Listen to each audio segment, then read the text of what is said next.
اللہ کو ماننا تو آسان ہے، لیکن اللہ کی ماننا مشکل کام ہے۔ اسی لیے اللہ کبھی کبھار ہمیں زندگی کے اس موڑ پر لا کر کھڑا کرتا ہے جہاں ہمارے پاس کوئی بھی آپشن نہیں بچتا، پھر ہمیں اللہ کی ماننی پڑتی ہے۔ اور یہی ہمارے ایمان کا امتحان ہوتا ہے کہ جس چیز کا ہم اللہ سے وعدہ کرتے ہیں کیا واقعی ہم اس پر پورا بھی اتر سکتے ہیں۔ اپنی رضا کے لیے تو سبھی یقین رکھتے ہیں اللہ پر، لیکن اللہ کی رضا کے لیے صبر صرف ایمان والے کرتے ہیں، پختہ ایمان والے۔ اور یاد رکھیں کہ جو اللہ کی بات نہیں ٹالتے، اللہ بھی پھر ان کی بات نہیں ٹالتا۔ آزمائش ہی تو ہمارا ایمان زندہ رکھتی ہے اور ہمارا ایمان ہمیں زندہ رکھتا ہے، ورنہ ہم تو کب کے ختم ہو چکے ہوتے۔ ہر محرومی آپ کا امتحان ہے، اور امتحان میں پاس وہی ہوتا ہے جو استاد کو راضی کرنے میں کامیاب ہو جاتا ہے۔ تو آپ بھی راضی کر لیں اپنے اللہ کو، اور آپ کیا گمان کرتے ہیں کہ یہ کہنے سے چھوڑ دیے جائیں گے ایمان لایا اور پھر آزمائے نہ جائیں گے؟ آزمائش زندگی میں بعض چیزیں ایسی ہوتی ہیں جو ہمیں اللہ سے جوڑے رکھتی ہیں، کبھی خواہشات کی صورت میں کچھ آزمائش، غم یا پھر یادیں۔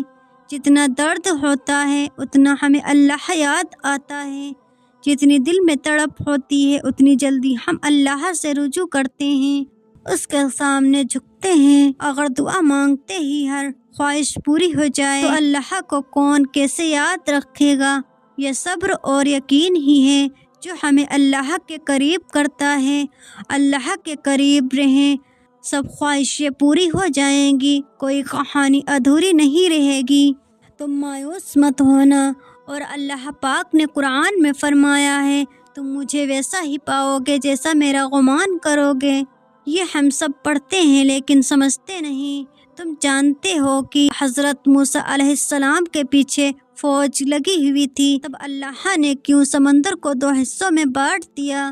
تم جانتے ہو کہ حضرت ابراہیم علیہ السلام کو آگ میں جانے کا حکم دیا گیا تو کیوں اس نے آگ کو ٹھنڈا کر دیا؟ تم جانتے ہو کہ کیوں اس نے حضرت یوسف علیہ السلام کو کنویں میں بھی پالا؟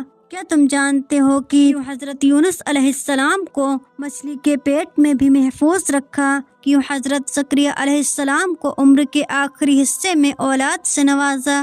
ان سب میں ایک چیز مشابہ تھی، یقین۔ ان میں سے کسی نے بھی ہمت نہیں ہاری، انہوں نے یقین رکھا اللہ راستہ نکالے گا، اور دیکھو اللہ نے راستہ نکالا، اور سب اس پر یقین رکھ کر آگے بڑھتے رہے، اور دیکھو اس رب نے بھی انہیں مایوس نہیں کیا۔ اور توکل تو یہ ہے کہ راستہ نہ ہو اور تم کہو اللہ راستہ بنانے والا ہے، اور جب تم اس کا اچھا گمان رکھو گے تو یقیناً سب اچھا ہی پاؤ گے، اور پھر دیکھنا وہاں سے راہیں نکلیں گی جہاں تمہارا وہم و گمان بھی نہیں جا سکتا۔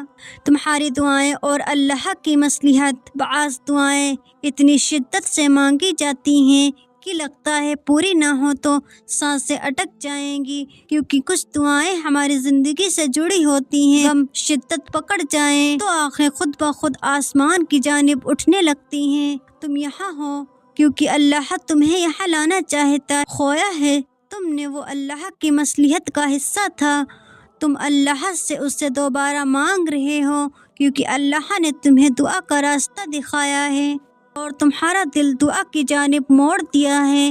یہ سب اللہ کی مرضی سے ہوا ہے، تو پریشان کیوں ہو؟ ان دعاؤں کو معجزوں میں بدلنا اللہ کا کام ہے، تو تم صرف دعا کرو جو تمہارا کام ہے۔ اللہ کے کام کی فکر چھوڑ دو کیونکہ وہ اپنے کام کرنا بخوبی جانتا ہے۔ اللہ سے امید لگائے رکھنا ہر صبر کی ایک کہانی ہے، اور ہر دعا کی منزل بھی یہ نہ سوچنا کہ تمہارا یہ صبر بغیر پھل کے ہی رہ جائے گا۔ یاد رکھو جس رب سے تم نے امید لگا رکھی ہے وہ تو ساتوں آسمانوں اور کائنات کا مالک ہے، تو جس رب نے تمہارے واسطے یہ تقدیر لکھی ہے وہی تمہارے حالات کو بدل دینے پر بھی قادر ہے، بس تم اپنے رب کی رحمت سے نا امید نہ ہونا۔ اللہ جس کے ساتھ ہو، جو رب اتنی بڑی کائنات کو اکیلے چلا رہا ہے، جس کو ذرے ذرے کی خبر ہے، تو کیا تمہارے مسائل حل کرنے پر قدرت نہیں رکھتا؟ بے فکر رہو، ہر دعا قبول ہوگی، بس مانگنا اور یقین رکھنا نہ چھوڑنا۔